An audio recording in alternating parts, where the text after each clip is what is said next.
All right, a local family says it's almost inexplicable, but only almost. Medical reporter Liz Bona shows us how their little girl defies the odds.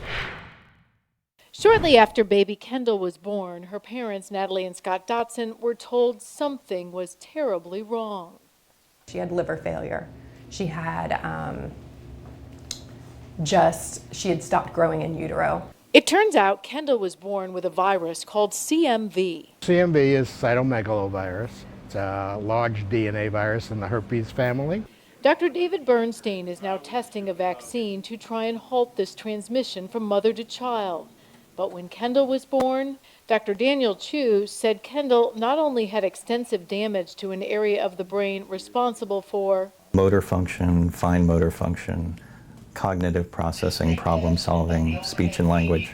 That meant she would never likely walk or talk the same way her twin brother Foster and her sister Lane did. We grieved, like what a normal life would be for her. But a few months later, Kendall's parents, Scott and Natalie, met a new group of friends with a very strong faith. And someone was building into Scott and said, hey, have you ever thought of having someone come and pray for your daughter?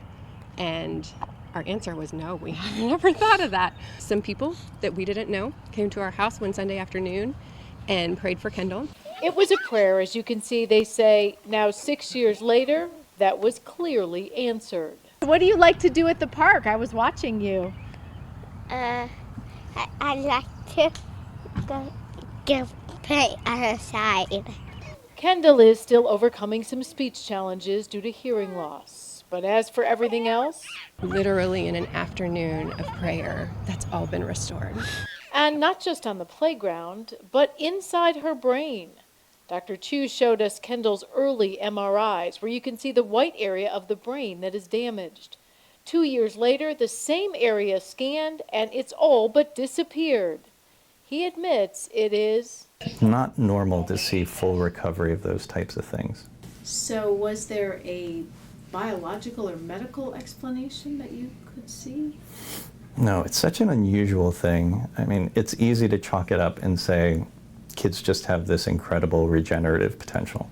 It's so unusual to see this degree of recovery. It's hard to explain.